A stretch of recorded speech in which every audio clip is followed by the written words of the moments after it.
देखिए जो group D का 2025 एग्ज़ाम होने वाला है 17 तारीख से। तो जो भी प्रीवियस के क्वेश्चन हुए हैं उसको देखेंगे, ठीक है।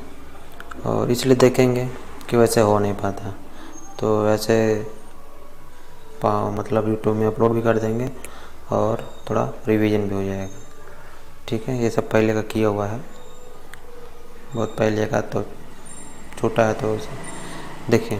पहले का किसी एक डीएनए यानी डीएनए में से आरएनए जेनेटिक जानकारी प्रतिलिपि बनाने की प्रक्रिया को क्या कहते हैं? अनुलेखन कहते हैं। क्या कहते हैं? अनुलेखन कहते हैं, ठीक है। दूसरा क्वेश्चन, इसमें देखिए निम्नलिखित में से कौन सा कथन सत्य और असत्य है, ये देखना है। मेंडल ने प्रयोग करने के लिए मटर का पौधा किया था, ये सही है, क्योंकि मेंडल ने मटर का उपयोग किया था। गुणसूत्र कारक व वाहक होता है, सही है, भी सही है। मानव का अग्रभाग पक्षियों के पंखों का अनुरूप होता नहीं, मानव का पक्षियों से कोई लेना देना नहीं है, ठीक। तो ये भी सत्य है, सी गलत है, ठीक है। अब इसमें देखिए लड़कियों की कोशिकाओं में गुणसूत्रों का निम्नलिखित में से कौन सा संयोजन होता है? तो 44 सालिन गुणसूत्र प्लस डबल एक्स होता है। यहाँ पे देख लीजिए, क्रोमोसोम थ्रेड जैसे अणु होते हैं, ऊंचाई से लेकर आंखों रंग तक चीज़ की जेनेटिक जानकारी रखते हैं। मनुष्य के इन गुणसूत्रों में से 22 हैं। मनुष्य में गुणसूत्र युग्म कितने हैं? 22 हैं, जिन्हें ऑटोसोम कहा जाता है। मनुष्य के पास कुल 46 गुणसूत्र के लिए सेक्स गुणसूत्रों के लिए 31 जोड़ी है। आमतौर पर महिलाओं को एक्स गुणसूत्र होते हैं, ठीक। ये फीमेल के लिए होता है और पुरुष के लिए एक्स वाई होता है, ठीक। अगर एक्स एक्स हो गया तो फीमेल, अगर एक्स वाई हो गया तो मेल होता है, मिल गया तो।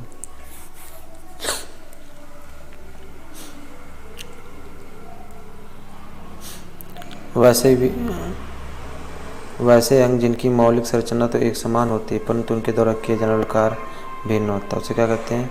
समजात अंग कहते हैं। अगर आप इंग्लिश में जानना चाहते हो कि समजात किसे कहते हैं, तो किसे होमोगैलियस ऑर्गेनिज्म को कहते हैं, ठीक है।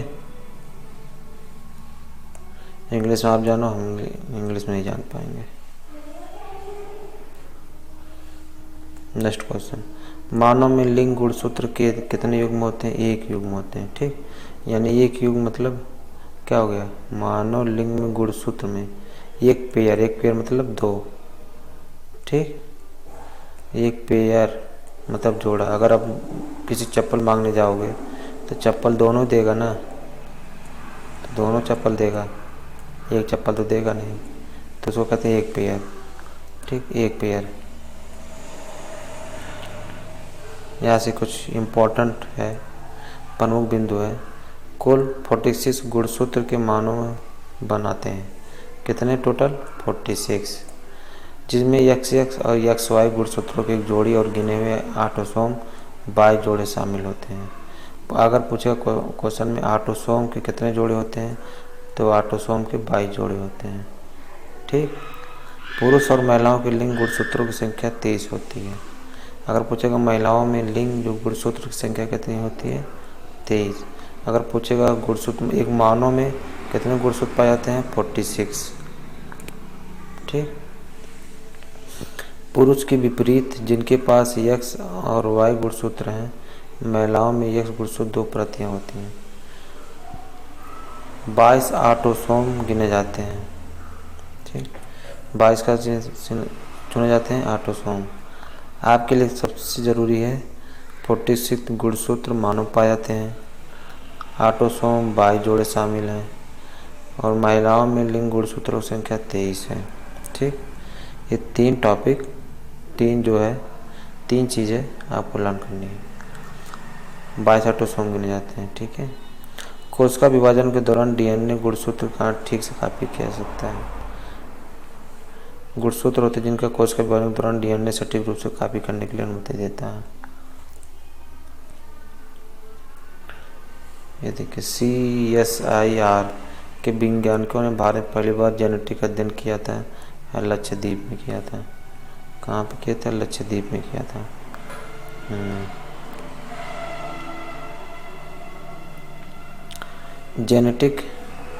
जेनेटिक अभियांत्रिकी के लिए एक अन्य शब्द है पुनर्योगज डीएनए प्रौद्योगिकी। ठीक, डीएनए प्रौद्योगिकी ये है। ठीक है, चलिए। विशेषता प्रबल होती है, इसे F1 पीढ़ी से स्पष्ट रूप से देखा जाता है। प्रभावी जो है प्रबल होती है। ठीक, देखिए, प्रभुत्व विशेषता प्रबल होती है, इसे F1 से पीढ़ी द्वारा स्पष्ट किया जाता है। मेंडल के 3 नियम बताए जाते हैं। मेंडल के कितने नियम हैं? मेंडल के 3 नियम हैं। प्रथम नियम का कहता है, पहला है मेंडल का पृथक्करण का नियम। इसमें बताता कि युग्मक के निर्माण के दौरान प्रत्येक जीन एक दूसरे से अलग हो जाता है, जिससे कि प्रत्येक युग्मक प्रत्येक जीन के लिए केवल एक ही एलील का वहन करता है। ठीक, पहला पृथक्करण का नियम, दूसरा है प्रभुत्व का नियम, तीसरा स्वतंत्र वर्गीकरण का नियम। प्रभुत्व का नियम क्या कहता है कि शुद्ध विपरीत लक्षण वाले माता पिता एक दूसरे से गुजरते हैं तो अगली पीढ़ी लक्षण केवल एक रूप दिखाई देता है। संकर संतान फेनोटाइप में केवल प्रमुख लक्षण प्रदर्शित होते हैं। और तीसरा नियम क्या कहता है कि एक द्विसंकर संकर दौरान लक्षणों के प्रत्येक युग्म का एक वर्गीकरण दूसरे से स्वतंत्र होता है। ठीक,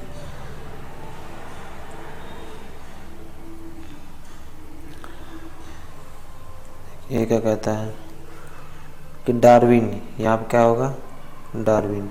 डार्विन का विकास सिद्धांत हमें बताता है कि कैसे जीवन सरल से अधिक जटिल रूपों में कैसे विकसित हुआ है। जीवन सरल से अधिक जटिल रूपों में कैसे विकसित हुआ, ये कौन बताया? डार्विन ने बताया। डार्विन। विकास पीढ़ी दर पीढ़ी हो रही परिवर्तन की प्रक्रिया है। डार्विन ने 1869 में अपनी पुस्तक on the origin of species सांस के साथ विकास संबंधी सिद्धांत दिया। ठीक, ग्रेहर जॉन मेंडल आनुवंशिक।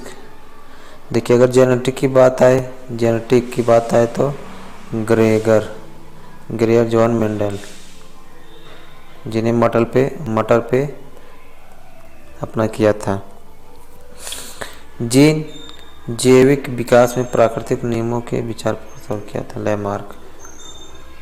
लैमार्क किस पे किए थे? जैविक विकास में।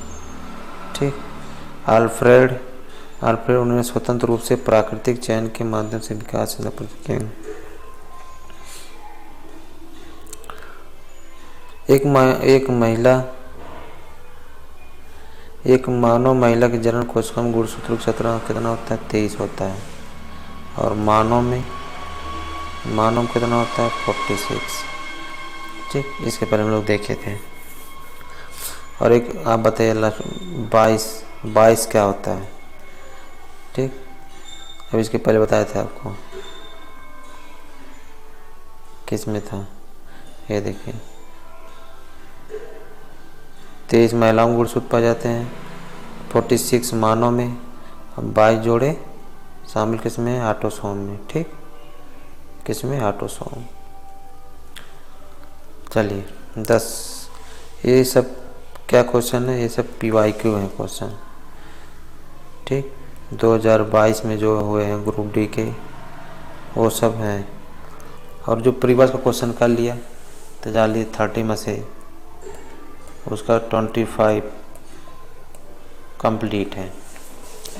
बाहर से कुछ नहीं आना है, लेकिन यही नहीं पता हम हो या आप, कोई किसी से नहीं हो पाता इतना, तो कोई ना कोई आइडिया निकालना पड़ेगा करने के लिए।